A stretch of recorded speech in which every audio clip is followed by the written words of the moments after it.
Welcome to the Michael Singer Podcast, presented by Sounds True, in partnership with Shanti Publications.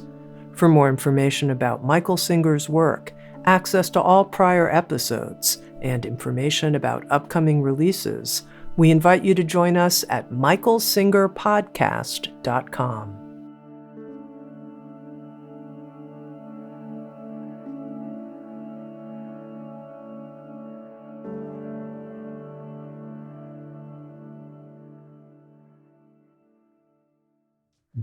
Jagrata, Jai Masters.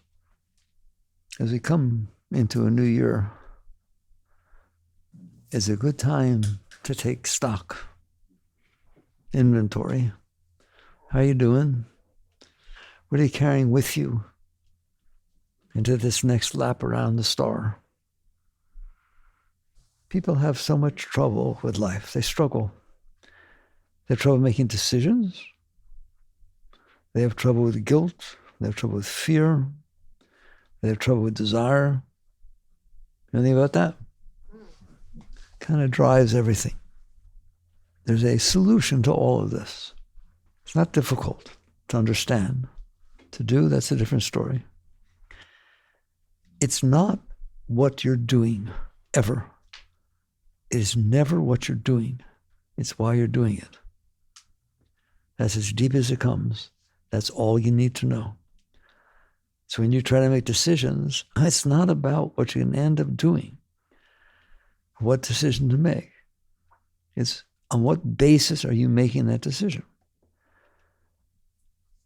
Everything, your thoughts, your emotions, why, not what.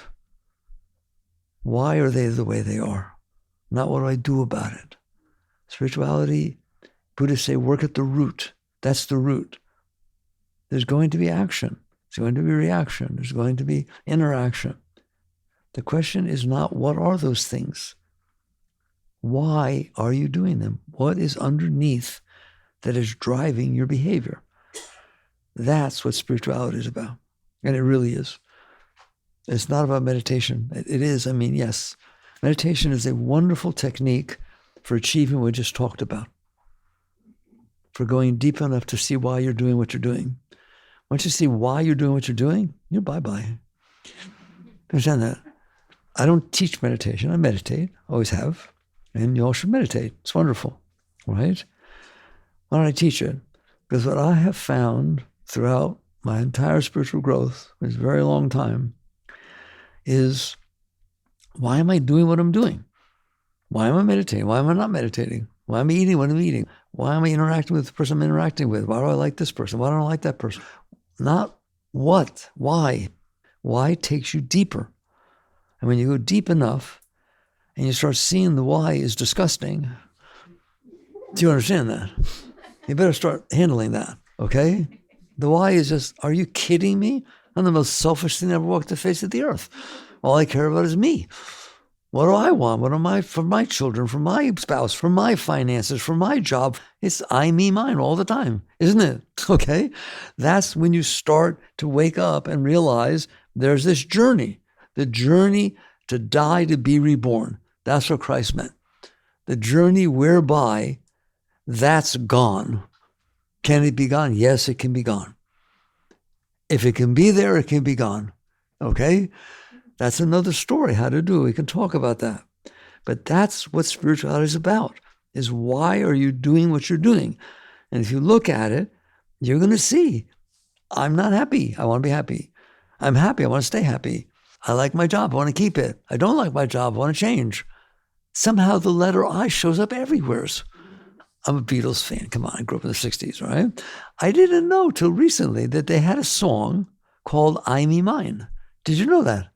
The Beatles wrote a song called I, Me, Mine. I, Me, Mine all the time. I, Me, Mine. I, Me, Mine. Kind of neat. Must have been when they're hanging out with Maharishi. But in any event, that's what you're going to see down there. Do not be afraid to see it. You can't be afraid to see what's down there. And what you're going to see is you evolved to that or devolved to that. Animals run away.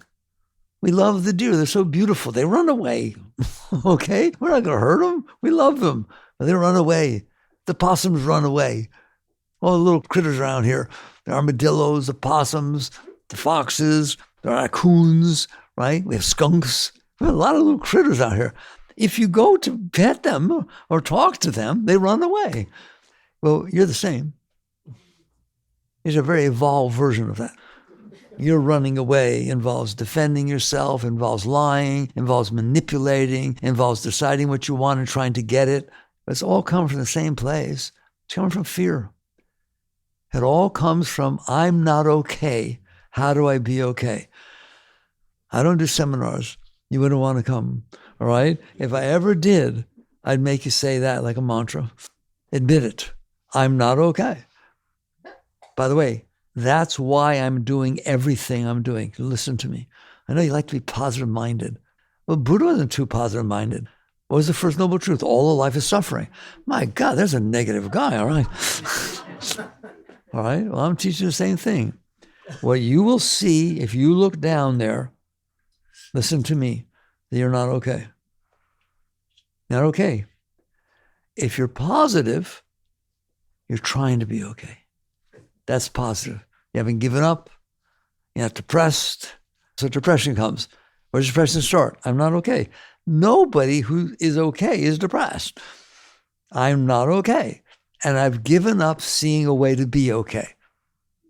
That's what serious depression is, isn't it? I don't see any way that I could be okay. I loved her, him, whatever, and they've left. I'll never be okay again for the rest of my life. Why should I even bother? You get depressed. Why? Because you're not okay, and you gave up hope to be okay. All right? When you're not okay, and you're doing things to try to be okay, we call you a positive human being. No. There's such a thing as being okay. Ready for the next word? Unconditionally. Unconditionally okay. No matter what happens, no matter what has ever happened, and no matter what will happen, your state of okayness will never change. It is a permanent state of well-being. Now, believe it or not, that doesn't mean you stay in bed and don't get out and don't go to work. Let's get that over with to start with, right? Well, if I'm okay, why am I doing anything? That's hilarious. That's you caught in your mental set of I'm not okay, that's why I'm doing things. And you think if you're okay, you won't be doing things. Why would I get married?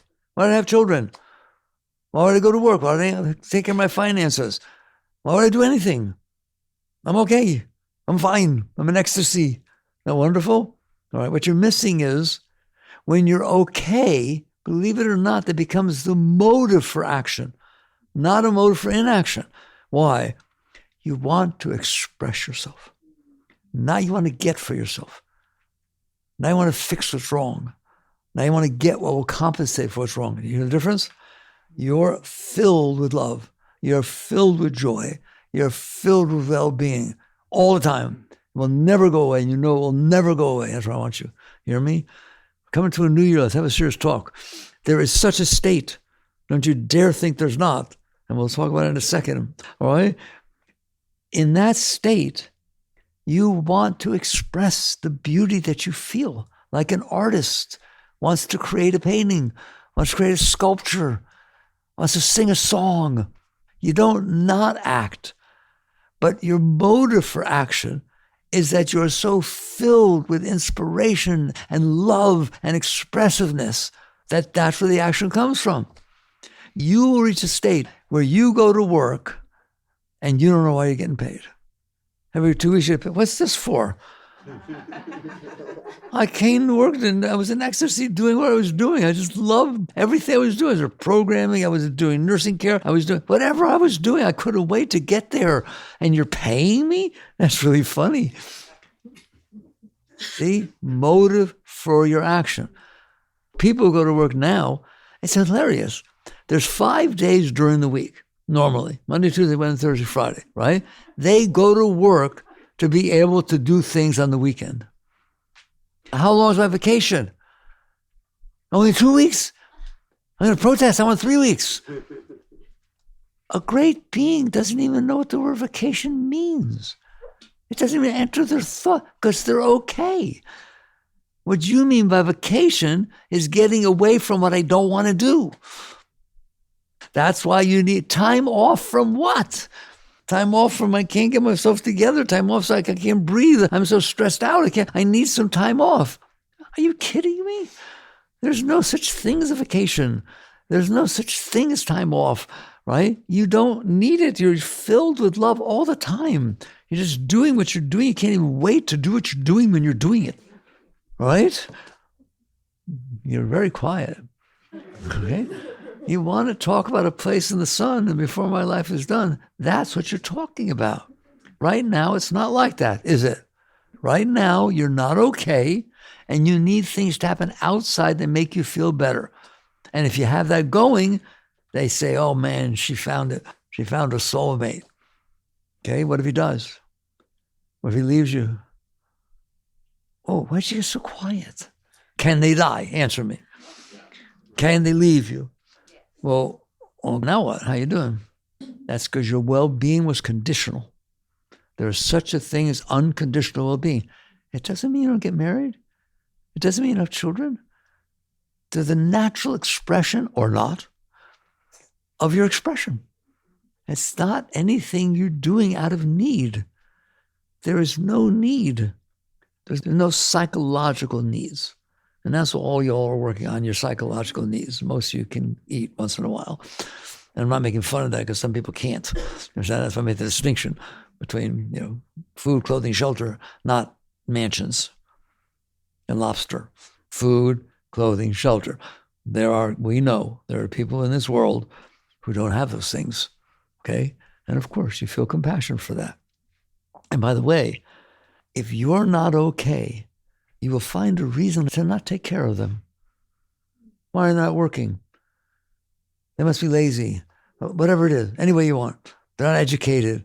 You just find yourself an ego thing that says why I can't take care of everybody, or try to, or care about it. Why? Because I'm caring about me. I'm taking care of me. When you're taking care of you and that's what you're about, you find reasons not to take care of other people. You don't have to find reasons. Don't even think about it. Okay, I don't want to get into that, but I want to have an honest talk about what's going on. It's all about how you're doing inside, deep inside. Your heart, your mind, the depth of your being. And if you look in there, you're going to see it's not so good.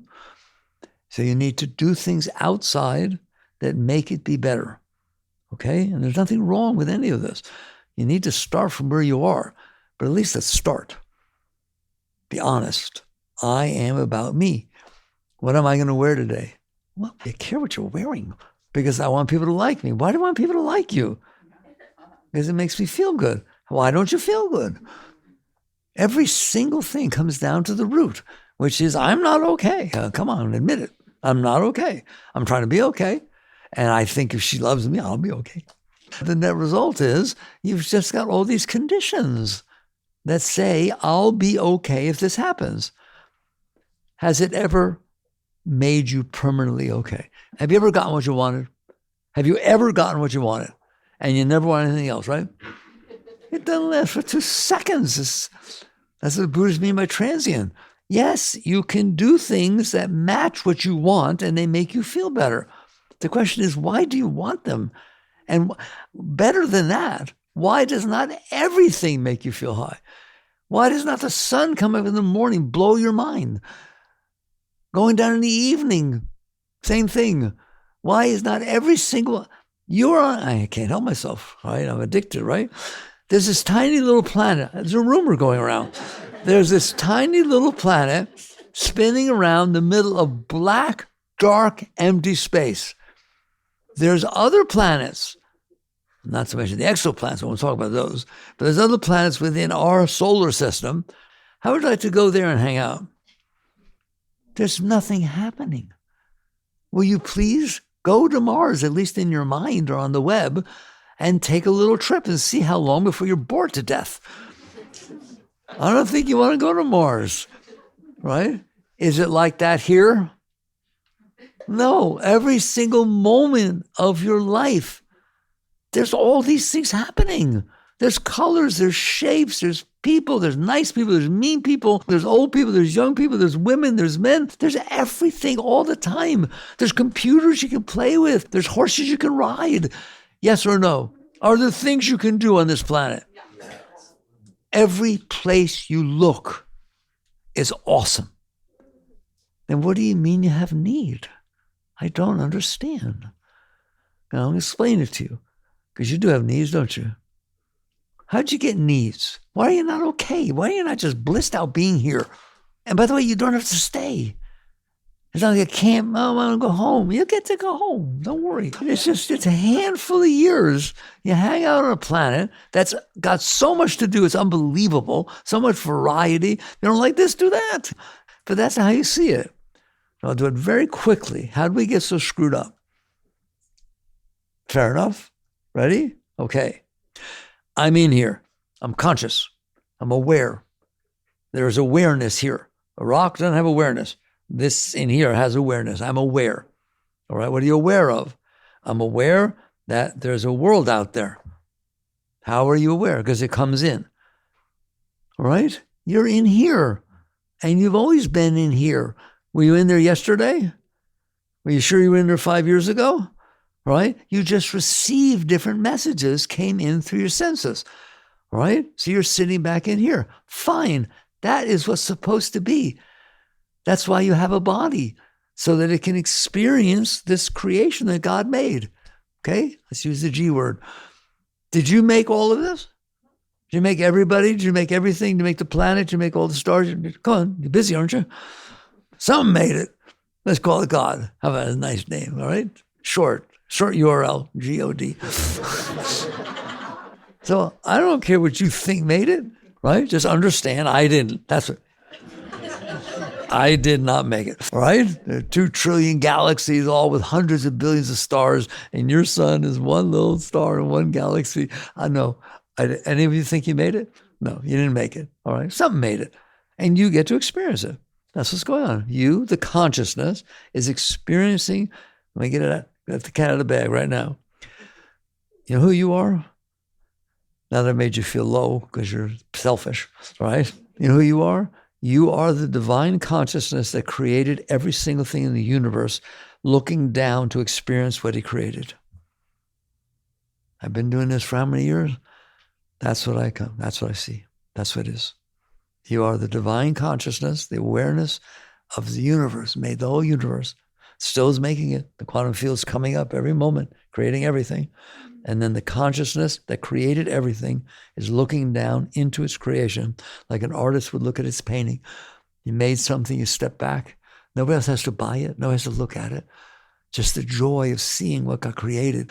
Beethoven, he went deaf in his old age. Beethoven was not a composer. He didn't write the music. It went on in his head. It drove him crazy. Read his story. He heard the symphonies. He had to write them down. He wanted to hear them through his own ears. Okay? That's why these great people are crazy. All right? And so when he was going deaf, he cut the legs off his piano, let it sit on a wood floor on the second story where it vibrate, and he'd play, and he'd put his ear down, and he could feel the vibration. He couldn't hear, but he'd feel the vibration coming in, and that was the only peace he had, was to hear what was going on inside, outside. That's an artist. What's art? That pure expression from the depth of your being, finding its way out into form.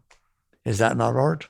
So basically, you are, every moment, and have always been, the divine consciousness, the creator of the universe, looking down into his creation to experience, touch, feel, taste, hear, just whatever, all the different experiences, what got created. Do you feel that way? No. But you are. You are, everybody is. As the Bible say, man was created in the image of God, and you give God 2 arms and 2 legs. That's God was created in the image of man. You are the divine consciousness experiencing its creation. That's what's meant, that man was created in the image of God. You can create, you can experience. It's all happening in a mini form through your moment. Okay? What happened? You understand? It's so neat to talk. A nice Jewish yogi, I read the Bible once, and Yet the truth becomes so obvious. What's the fall from the garden? We're about to talk about it. If that's what's real, that the entire consciousness that is manifesting right now, the whole universe. NASA, I once read something from NASA that said the quantum field is omnipresent. What's the quantum field? That which is emanating the vibrations that create quarks, leptons, bosons, neutrons, protons, and then come up into atoms. That which is down there right now manifesting everything. Don't you dare say God created the heavens and earth. It is being created. Go check science out. It is coming up from that vibration. That's all, as vibrating energy is manifesting as form. Okay? That consciousness, that underlying consciousness, it's omnipresent everywhere, is manifesting everything and then looking down into it. I said, if I ever want to teach you anything, just understand who you are. What happened? That's what the fall from the garden is. It's all symbolic, all right? What do you mean? What happened? What happened was you're there experiencing what? Every one of you are God's emissary, ambassador to experience the part of creation that you're experiencing. Do you know that every moment you've experienced, no one else ever experienced? No one was standing in the same place, and then you move, no one comes with you. You have a unique path through creation that you alone get to experience. Wow. You're pretty special, aren't you? Now that I made you feel terrible about yourself. Are you not? Do you all know that? Your path through your life is unique and no one's ever had it. No one will ever have it. It will never happen again. Okay, that's the meaning of life. The meaning of life is the experience of life that is put before you so that you are experiencing God's creation as God created. And there's just this amazing connection of the divine experiencing himself, but you are the vehicle, the channel. All right? Not my will, but thy will be done. It's all the same. So what's the fall from the garden? That's your natural state. I can't even imagine it. You're this pure consciousness looking down at form and experiencing it as it comes in and expressing. All right? What happened was somehow awareness, consciousness, has the ability to get distracted. Okay? So it's not looking at what's in front of it. It looks to the side. It gets bothered by this. It gets attracted by this. Different things happen. And they leave impressions in your mind and your heart. These big distractions, you see something, you hear something, you feel something, you think something. And all of a sudden your consciousness becomes focused on that. It focuses on what you got distracted by. When you do that, your consciousness holds on to that. Most things in life go right through you. You see them, you experience them, white lines in the road, trees you drive by, everything just passes right through. And you go about your life. You go about experiencing. You go about sending messages back to God. You don't send messages back to God because you're God experiencing. Is it even wrong to say sending message? Hey, God, here, take this one. You are literally the divine consciousness experiencing his creation. That's what's going on.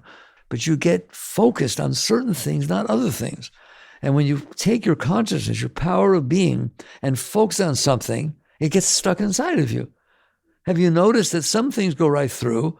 People can talk to you all the time, but somebody says one thing and it stays with you. Who's noticed that? You can see things all over the place, but one thing's so beautiful, so special, they never forget it. This is what we're talking about. So your consciousness, the divine consciousness, can become focused and fixated. Consciousness can become aware, more aware of one thing versus another. And that leaves an impression inside of you. You call it your thoughts, your mind, your everything. How far do I have to go into it? Once you do that, all right, you see a snake. You're a divine being and you're experiencing everything. And this one crawls up as a rattlesnake. And that's strong energy. It's meant to be. It's part of God's creation. Hey, I made a snake that rattles. Let me see it. Okay? And it sits there, but somehow, and that's the fall. That is really the original sin. Somehow, instead of seeing yourself as the divine experiencing creation, that's Adam and Eve before the fall, you're just man, it's happening. It's beautiful. It's great. No problem. All right? You get pulled down, just distracted your conscience so much that you focused on it. And then when the snake crawls away, did it go away inside of you? Answer me. Did it go away inside of you? Just like the white lines on the road did? No, it went away outside, but it didn't go away inside. That's it. God, we're talking deep. If you understand that, you understand all the spirituality, you understand every single thing that's going on. It got stuck inside of you. Where? There's no inside of you. There's just consciousness experiencing its creation. What's this inside thing? You made it. You sat there and said, in between the divine consciousness and form, I'm going to hold on to form that didn't make it through. A rattlesnake, a person who said something, a dent in my car, a little zit on my face. Okay? And so there are things that happen that are not even. And my consciousness starts to hold on to them. And it builds a false self called your personal mind in between reality and the experiencer of reality. It builds likes, dislike. What is a like or a dislike? God created creation. He loves it all. There's no distinction. That's what they mean by yin to yang, alpha to omega. All things, dark, light, good, bad, nice, not nice. Every single thing is God, is the expression of the divine force. But what about? No, don't give me what about. If it's here, he made it. Do you understand? These are deep teachings, right? So everything is that situation where things happen and you held on to them. Buddhists call it clinging. You held on to it. Where? Who? You, the consciousness. You in there. So you can do things in there, can't you? Can you push things away and hold on to things? And then you build this model. My master called it a mask. So I'm going to ask Yogananda, what is the ego, right? The masquerading self. He didn't need to write a book. The masquerading self.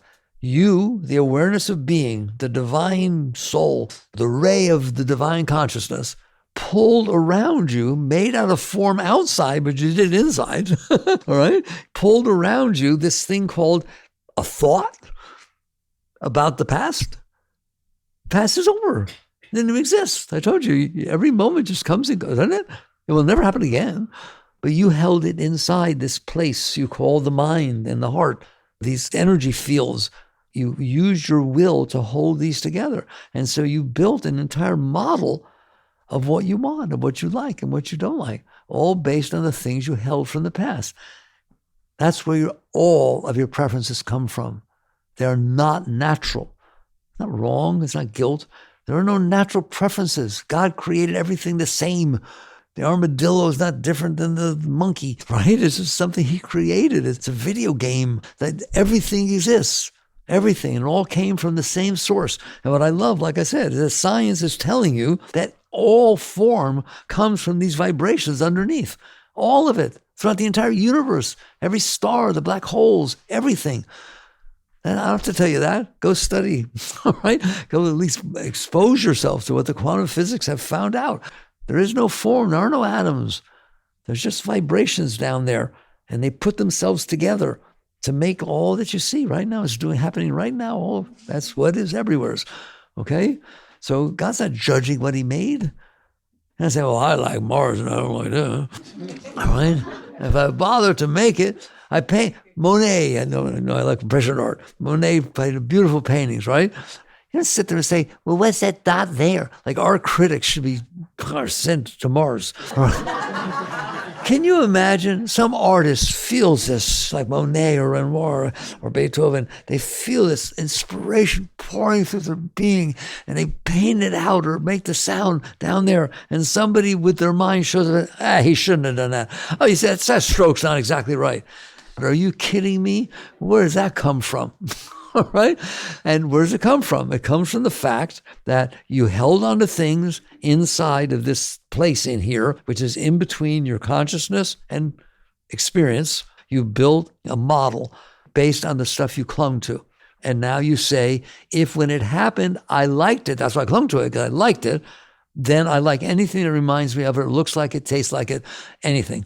Okay? And if when it came in, the reason I held on to it, I don't like it at all. Now I don't like it. Every single one of your preferences is that. But you didn't make up what you like. You didn't make up who you like. You didn't make up why you fell in love with somebody. They reminded you of a movie you saw once, and the hair was similar to what my sister had or my brother had before he died, and I loved him so much. And look what they're wearing. They're wearing the same thing that I wear. In other words, it's all about me. It's all about me. I like you because I can relate to you. You're like what I stored. I stored all this stuff, and you match a little bit. Don't worry, you won't later. Had anybody noticed that it can change? Of course it can change. Why? You have more experiences that you cling to. The more stuff you've held on to in there, the more that everything reminds you of what it reminded you of. My sister got the blue bicycle, and I wanted the blue bicycle, and I ended up with the red one, and she should have had the red one. It was 43 years ago. How you feel about your sister? I don't like her very much. How do you feel about blue? I hate it. You stored this stuff. You stored it because it didn't feel good when it came in. Can stuff not feel good when it comes in? Has anybody noticed? Do rattlesnakes feel the same as butterflies? Are they supposed to? No. Everything has its nature. And so a wise being is in there, and they're giving it back to God. Here's a rattlesnake. Ultimately, you're not even in there doing that because you're not in there. The divine is in there. That's Christ. That's what the great ones, right? There's nothing in there. There's nothing in between. Try to understand what an enlightened master is. The ego's gone. He can bring it back and act like it if he wants to, right? But it's gone. And there's just pure experience. There's pure be here now. That's what that means. Just pure experience of what's taking place. Nobody's holding anything inside. And then because I'm holding inside, there's no basis for like or dislike. There's just pure experience, pure ecstasy, all of it. And people say, well, what if something happens, like someone you love dies? You feel ecstasy? No, you feel the humanness of loss. You feel the humanness of sorrow. You feel the humanness of love that you are missing, okay?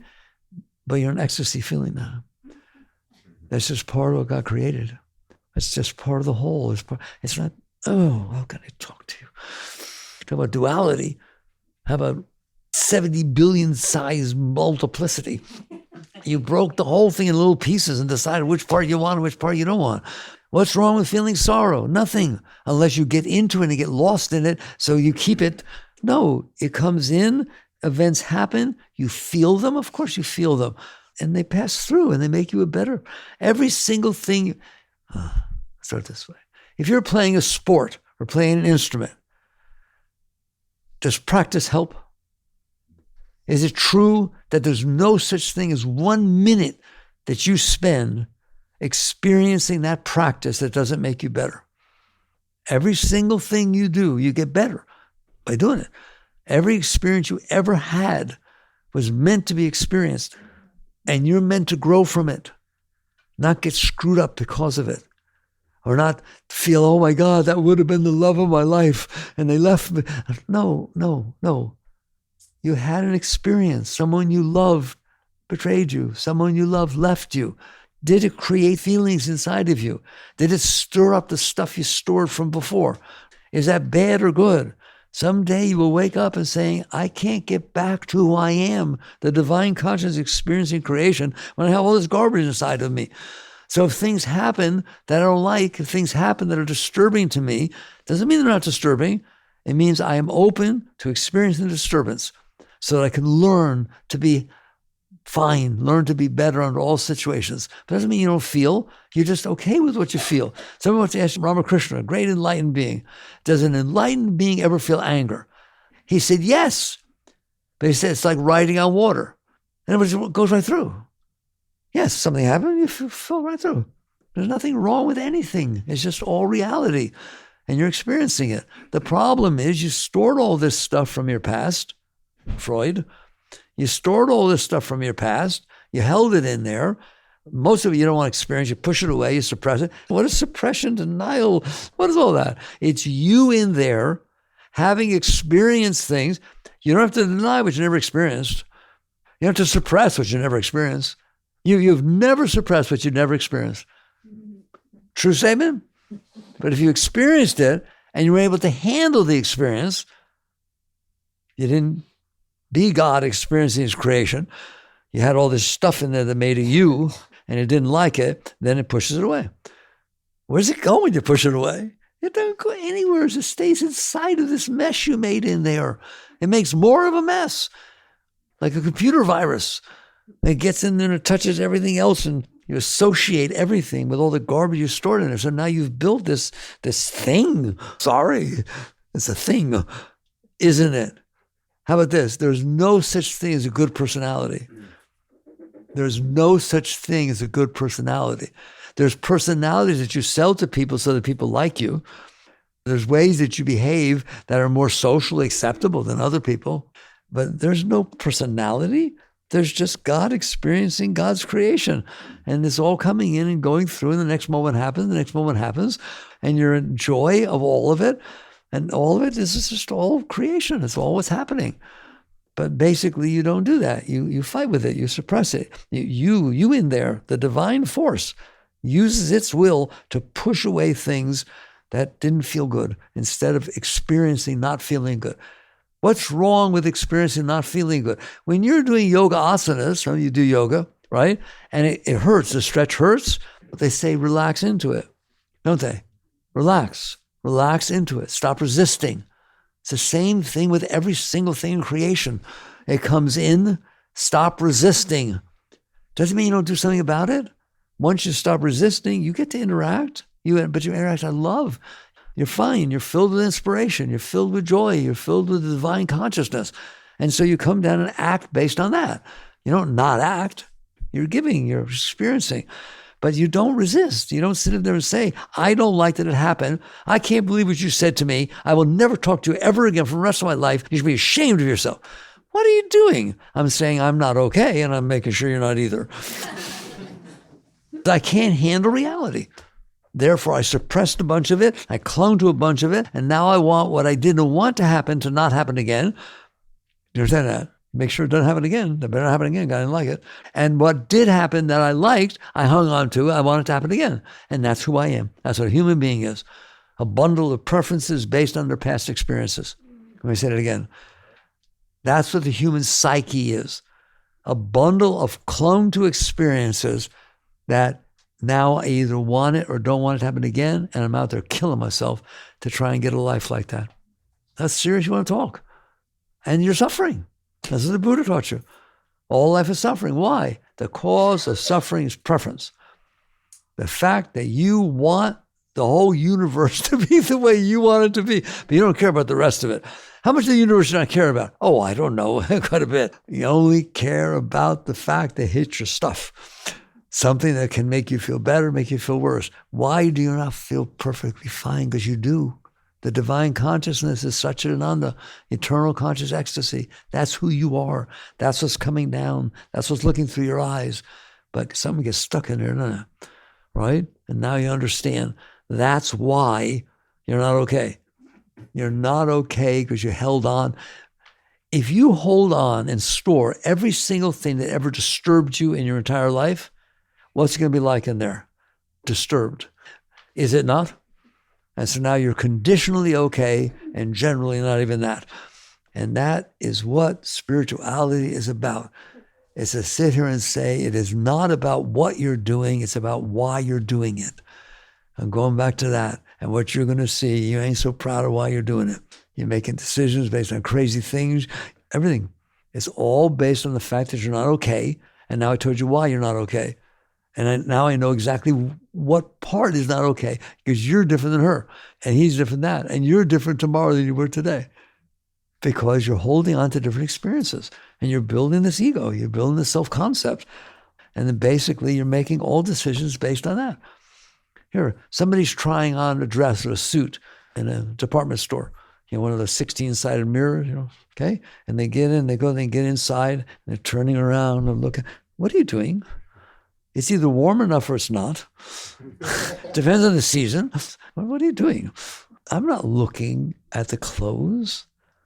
I'm looking at how I think people will look at me wearing the clothes. In other words, what is the motive behind your action? Every time you're going to see, I'm not okay, all right? And I'm trying to be okay. Is that anything wrong with that? No, but it's endless. It's like that hamster on a wheel running around. It's never okay. Why? Because you're not okay inside. And so the outside can't compensate for what's wrong inside. It can make you temporarily. You can have hope. Oh, I think this is going to work. This is a perfect job.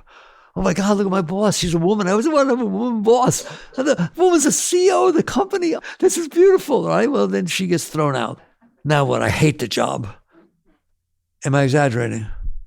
It's conditional well-being based upon where you're at, based on your past experiences. So you start to look inside. You look inside and say, where am I coming from? And if you see where you're coming from is your past experiences trying to manifest what you want either to happen again or not happen again, maybe you take a look.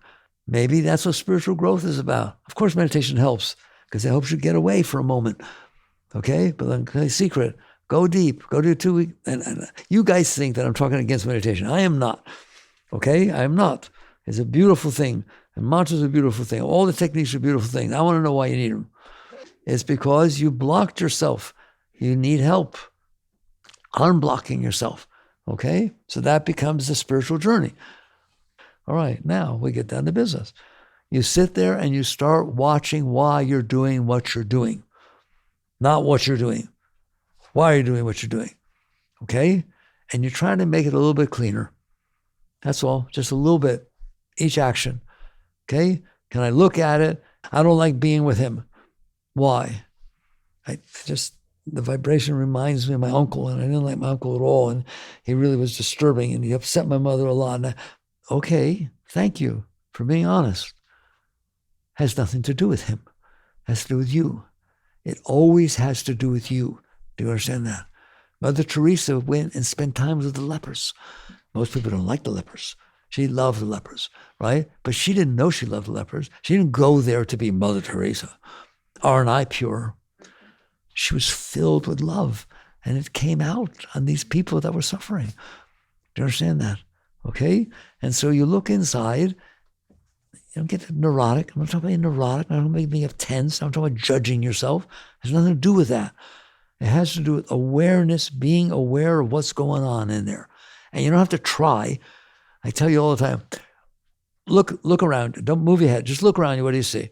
How hard was that? How hard was it you to see? That's how hard it is to see inside. There's stuff going on in there, isn't there? You're in there, right? You have to be willing to be honest. And so you look inside when you're doing something, and you look to see why you're doing it. But then it's stress. It's no stress. No more stress. See what you see. There it is, all right? Is it coming from a pure place? Is it leading you where you want to go? Because where it's coming from is where you'll end up. Do you understand that? That bottom seed, that underlying why is what ends up manifesting outside. Eventually you will catch on. It's about letting go of yourself. It's about little by little, don't get stressed out, just little by little noticing that I can do better. What does that mean? I can be selfless. I cannot be doing it for me. Doesn't mean you have to do it for somebody else. It's enough to not be doing it for you. People say, well, if I'm not doing it for me, what should I do it for? No, that's the wrong question. Neti, not me, not me. I just see this is all me in there, all right? Let it go. What does that mean? What does it mean, let it go? I can't make it not be in there. I've collected it over lifetimes or whatever. Certainly over this lifetime, haven't I? I've built this whole thing in here. What does it mean to let it go? It means that something's going to happen outside. When? All the time. It's going to be big. Mosquitoes. It's raining out. I don't want it to be raining. Something's going to happen outside. It's going to come in, and it's going to create some disturbance in there. Why? Because I stored disturbance in there. So every single thing causes disturbance. Well, what do you want to do about it? I'm going to go and make sure it doesn't happen again. No, I'm going to relax. That's what I have found is the ultimate spiritual practice. It comes in, and I feel resistance. Anybody know anything about resistance? I don't want to experience this, but you just did. I don't care. Okay? I'm going to relax in the face of the experience. I'm not talking about some big thing. Little things. It's hot out. It's raining. I hope it doesn't rain tomorrow. You're just setting yourself up to suffer. Your hope that it doesn't rain tomorrow is a sickness. Why? It's going to do what it does. It has nothing to do with you, does it? It's just reality is unfolding. And you're in there making a mess of yourself because it hit your stuff. Yeah, but when I was young, it rained on my birthday, and we were supposed to have the party outside. I was 7, right? I'll never forget that. I hate the rain. They said it was going to rain next week. I'm worried. What are you doing to yourself and to everybody else? And so you wake up, and it starts, spiritual practice starts with and ends with relaxation.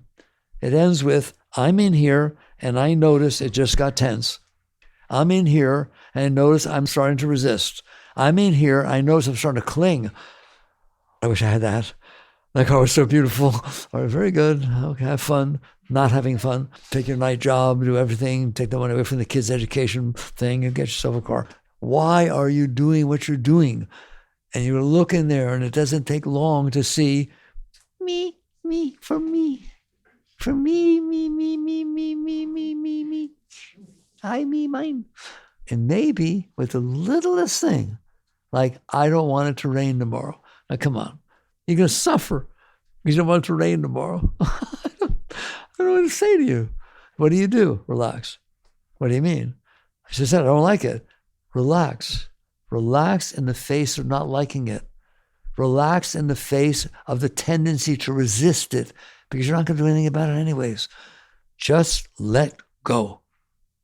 Inside, not outside. People think I teach surrender. Whatever happening outside, just let it happen. No, I never taught such a thing in my entire life. I never did such a thing. If when it came in, it caused resistance for my personal spiritual growth, I found it very healthy to first relax through that resistance and then deal with the situation. That's what surrender means. Let go of you. I told you, if a drug dealer comes up on the street, comes up to you, say, hey man, want some heroin? Well, Mickey said to surrender. No, that is not what it means.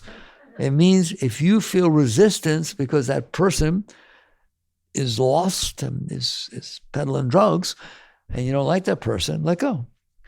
I mean, you have to talk to him? No, he might not. I should say, no, thank you. I'm okay. I don't know what you're going to do. It doesn't matter what you do. I told you, it's not about what you do. It's why you did it. Right? I let go. I did not allow hatred or animosity to come inside of me because another human being is lost. Judge not, you shall not be judged. Every single thing I'm teaching, Christ taught. He who is without sin, throw the first stone. Forgive them, Lord, they know what to do. Every single thing he taught are these teachings. Let go of yourself. Die to be reborn. How do you do that? The world comes in, yes. I experience it, obviously, and I tend to resist. I tend to struggle. I tend to have tension and anxiety. All right? Who is?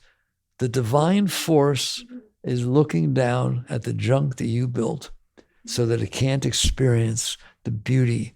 Sometimes you experience the beauty when it's the way you want it to be. Oh, I can't believe how much love I felt when you told me you loved me. What if I tell you I don't? Are you kidding? I don't feel love at all. Who are you? All right? You're only open to that which matches this junk you built inside. And then you don't wake up, and I'm trying to stress it to you. That's a terrible life. No wonder you're struggling. No wonder you're suffering. No wonder you're scared. No wonder you have anxiety. Because things might not be the way I want. Don't worry, they won't. They're not naturally going to be the way you want. That's why I have to go and struggle. Instead, you wake up and you say, I made this mess inside of me. And not only is that messing me up, it is not allowing the purpose of creation to take place. I'm powerful enough to not allow the divine force that created all of creation, even the part you don't deal with, on billions of stars and galaxies, that force created everything. And I'm going to make sure it doesn't get to experience what's happening in front of me. Fair enough? Okay, so you wake up. It's a new year. How do you do it? I told you. It's not struggle. Don't suffer. Don't fight. Just let go. When you're conscious enough to see, I'm causing trouble in here. Relax. Just relax in the face when you don't want to relax. If you want to relax, then not a problem, right? But there are times you don't want to let go, do you? Let go. Then come back and deal with it. But let go. And what do you see what happens? They write me from all over the world. It's ridiculous. My whole life changed. Of course your whole life changed. Because the motive of your life changed. So I'm devotional. I've learned to love God. Fine. You don't have to. You can just accept reality. Same thing. Okay? And so basically you come down. But to me, you have this divine force that created everything. Wow. How do you not love it? Every single thing you see, the divine force created. And you are sitting there not letting that consciousness experience its creation. And that's the truth. What is not my will, but thy will be done?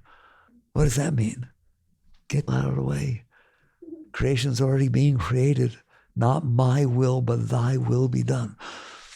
All right? And that's, I started off by saying, it's not about what you're doing, it's about why you're doing it. Now do you understand?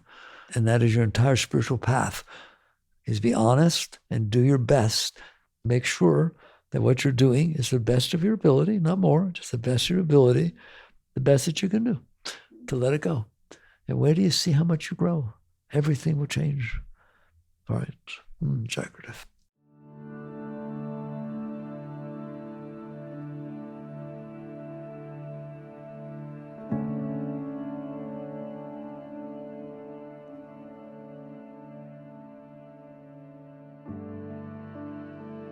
You've been listening to the Michael Singer Podcast, produced by Sounds True in partnership with Shanti Publications.